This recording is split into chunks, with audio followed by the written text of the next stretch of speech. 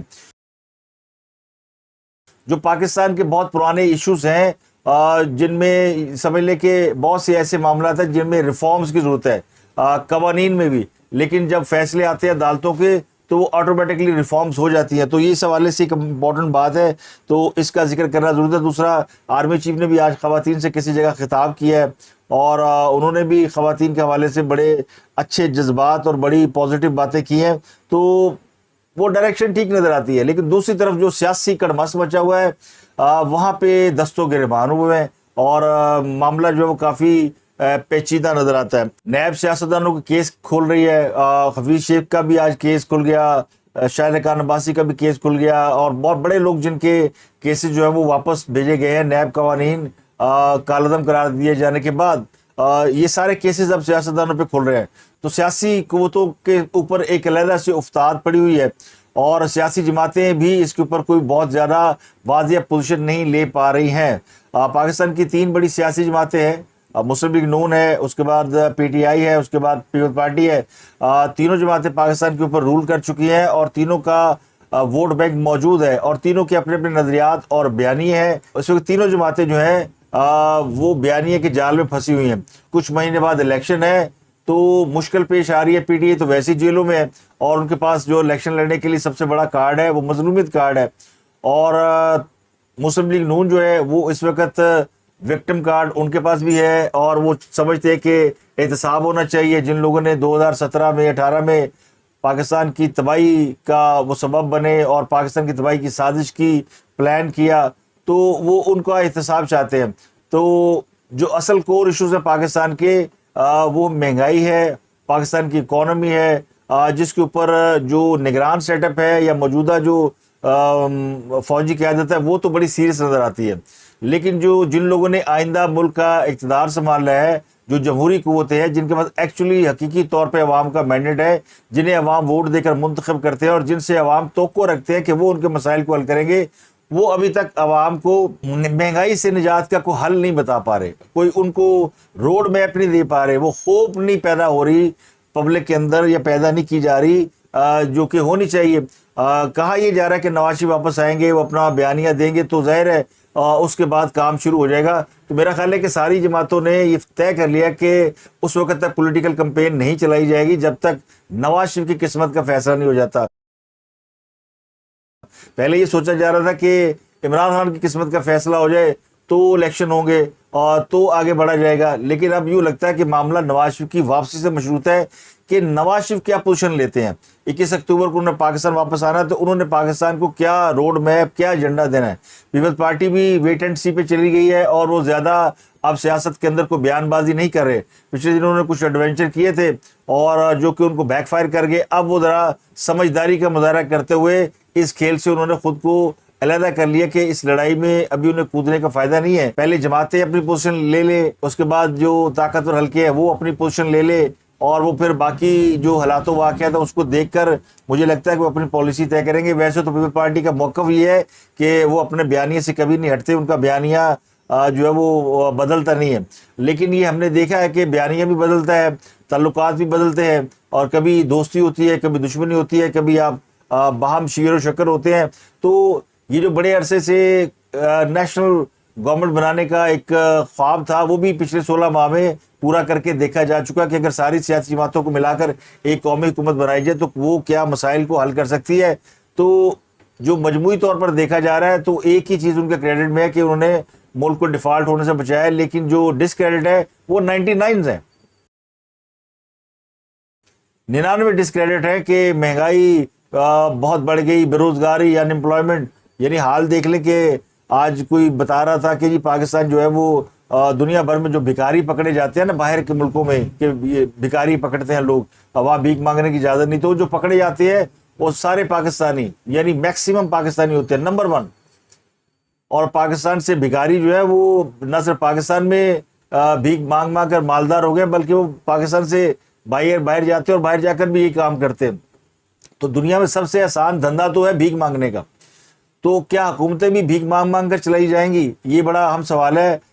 نگران حکومت دیکھ لیں 2 ماہ ہونے کو آئے ہیں اور 2 ماہ میں 2 ارب اور 30 کروڑ ڈالر کا قرضہ ہم لے چکے ہیں.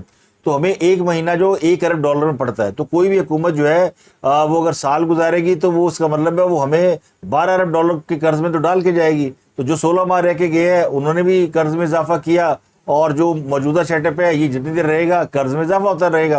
تو جب تک ایک اچھی سالڈ عوام کے مینڈیٹ سے منتخب کی ہوئی حکومت جو کہ عوام کو وعدے وعید کر کے آتی ہے پھر وہ باؤنڈ ہو جاتی ہے نا کہ جی انہوں نے الیکشن لڑنا ہے تو وہ باؤنڈ ہے. جیسے 2018 کا الیکشن جو تھا وہ بے نظیر کی شہادت کے اوپر لڑا گیا تھا. ان کی شہادت ہو گئی تھی تو ظاہر ہے ساری ہمدردیاں پیپل پارٹی کو چلی گئی تھی. اور اس کے بعد 2013 کا الیکشن جو ہے وہ لوڈ شیڈنگ کے اوپر میاں صاحب وعدہ کر کے آگے. 2018 کے الیکشن میں ہم نے احتساب کا اور کرپشن کو ختم کرنے کا نعرہ لگایا. اور 2023 ہے اس کا الیکشن جو ہے وہ سب کو نظر آ رہا ہے کہ یہ اکانومی پہ ہونا ہے, یہ معیشت کے اوپر ہونا ہے, یہ مہنگائی کے اوپر ہونا ہے. اس سے نجات جو ہے وہ بڑی ضروری ہے. اس کے لیے جب تک کوئی ایجنڈا روڈ میپ نہیں دے گا آپ آگے نہیں بڑھ سکتے. تو ہمارے یہاں تو ظاہر ہے چونکہ بحیثیت جرنلسٹ ہمیں ساری خبروں کو کور کرنا پڑتا ہے تو کچھ خبریں ایسی ہیں جو بڑی ہاٹ ٹاپک ہوتے ہیں. تو ان ہاٹ ٹاپک کو جب ٹچ کریں تو لوگ کچھ دوست شکوہ کرتے ہیں جی آپ پارٹی بن گئے, آپ زیادہ وہ خبریں کور کر رہے ہیں. تو خبریں ہی ہوتی ہیں, وہ کسی کی طرف ان کا ٹلٹ نہیں ہوتا, کسی کی زیادہ ہوتی ہیں کسی کی کم ہوتی ہیں. اب ہاٹ ٹاپک عمران خان کی جیل ہے, اب جیل میں وہ ہیں, ان کو نیا نمبر 943 سے لاٹ ہو چکا ہے, ان کو ان کے وکلا سے ملاقات نہیں کرنے دی گئی. اب وہ کچھ دیر اندر رہیں گے. 2 اکتوبر کو ان کی طلبی ہے وہ جو غیر شرعی نکاح ہے اس کے لیے انہیں باہر نکالا جائے گا. تو ظاہر ہے ان کے جو ووٹر اور سپورٹر ہیں ان کے لیے بھی انفارمیشن ان کو چاہیے ہوتی ہے کہ کیا چل رہا ہے یا کیا ہو رہا ہے. اب جو ان کے اپنے یوٹیوبرز ہیں, ویلاگرز ہیں, وہ تو کبھی ان کو صحیح انفارمیشن نہیں دیں گے, وہ ہمیشہ ڈس انفارمیشن پہ چلتے ہیں. پتہ نہیں اس کی کیا وجہ ہے. اب 2 اینکروں کے دائمی وارنٹ گرفتاری جاری کیے گئے ہیں جن کے نام ہے معید پیرزادہ اور صابر شاکر. دونوں بہت دروغ گو ہیں, جھوٹے. ان کے پاس جو انفارمیشن ہوتی ہے وہ جھوٹ کی بنیاد پر, امیجنیشن کی بنیاد پر ہوتی ہے. تو یہ امیجن کر کے کہ ایسا ہو سکتا ہے کوئی نہ کوئی کہانی گھڑ لیتے. اور 24 گھنٹے کے بعد ہی انہوں نے اپنی خبر کی تردید کر دی کہ جی ان کا دورہ ڈلے ہو گیا. اور وجہ یہ ہے کہ جی سارے مطالبات پورے نہیں ہوئے, ابھی امریکہ کے کچھ مطالبات پورے کرنے باقی. تو یہ جھوٹ کی بنیاد پہ یعنی خود ہی آپ نے امیجن کر لیا کہ وہ جائیں گے اور خود ہی کہہ دیا نہیں جائیں گے. تو یعنی اپنی خبر کو پہلے صحیح ثابت کیا پھر اس کو خود ہی غلط بھی ثابت کر دیا. اب جو ان کے ویورشپ ہے وہ تو ظاہر ہے وہ اسی چکر میں ڈیلی ان کی باتیں سن کے مس گائیڈ ہو رہی ہے. تو ہمیں کچھ خبریں بتانی پڑتی ہیں کہ جناب ایسی خبریں ہیں. تو ان 2 صحافیوں کے اوپر ایک مقدمہ درج ہے انسداد دہشت گردی کی عدالت میں جو اسلام آباد میں واقع ہے. مقدمہ یہ کہ انہوں نے 9 مئی کو دہشت گردی اور بغاوت پر اکسایا. تو انسداد دہشت گردی کے جج ابو الحسنات ذوالقرنین, یہ وہی ہیں جو سائفر کیس میں عمران خان کے کیس کی سماعت کر رہے ہیں, انہوں نے ان 2 صحافیوں کو مسلسل ایبسنٹ ہونے کی بنیاد پہ یعنی یہ موجود نہیں ہے تو ان کو اشتہاری قرار دینے کی کارروائی کا آغاز کیا تھا.